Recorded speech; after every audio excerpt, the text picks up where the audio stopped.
আসসালামু আলাইকুম Brazil football fans.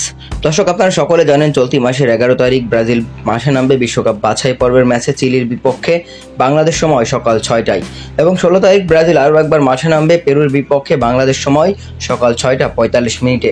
এই দুটি ম্যাচকে সামনে রেখে ডরিবাল জুনিয়র কিন্তু ইতিমধ্যেই 23 সদস্যের একটা স্কোয়াড গঠন করেছে।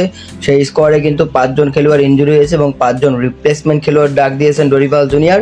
এবং তারপরে কিন্তু গতকালকে কিন্তু সেলেসাওরা প্রথম দিনের অনুশীলন শেষ করে ফেলেছে। মোট 23 জনের মধ্যে 19 জন কিন্তু ইতিমধ্যেই ডরিবালের ক্যাম্পে অংশগ্রহণ করে ফেলেছে। মূলত লুকাস ব্যারেলদো, মার্কিনিউস এবং আবনার ভিনিসিয়াস এবং রাফিনা কিন্তু এই 4 জন এখনও যুক্ত হননি। তারা আজকের মধ্যে যুক্ত হবেন এবং আজকের ট্রেনিং সেশনে তারা অংশগ্রহণ করবেন। মূলত 23 জন নিয়ে ডরিবাল জুনিয়র যে ট্রেনিং সেশনটা করেছেন সেই ট্রেনিং সেশনের কিছু ছবি আমরা পেয়েছি গণমাধ্যমে। সেই ছবিগুলোতে খুবই হাস্যোজ্জ্বল দেখা গিয়েছে ব্রাজিলিয়ান ফুটবলারদের। কেননা ভিনিসিয়াস জুনিয়র নেই, তারপরও এই দলটার যেন কোনোরকম কোনো ভয়ভীতি নেই, এই দলটা সাহস নিয়ে এগিয়ে যাবে, আমরা এরকমটাই আশা করি। ডরিবাল জুনিয়রের নেতৃত্বে যদি এবার সেলেসাওরা ভালো কিছু না করতে পারে অক্টোবরের উইন্ডোতে, তাহলে নিশ্চিতভাবেই ডরিবাল জুনিয়র চাকরি হারাতে পারে, এরকম সম্ভাবনা রয়েছে।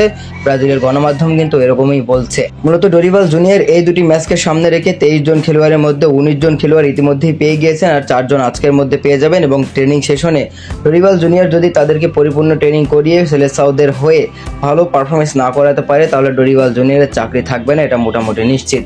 অনেক ব্রাজিলিয়ান গণমাধ্যম এরকমটাই দাবি করছে। তো দর্শক, আপনার কি মনে হয় সেলেসাওরা কি পারবে ঘুরে দাঁড়াতে এই বিশ্বকাপ বাছাই পর্বের এই দুটি ম্যাচ দিয়ে? ডরিবাল জুনিয়র কি পারবে নিজের চাকরি বাঁচাতে, ব্রাজিলকে আগের রূপে ফিরিয়ে আনতে?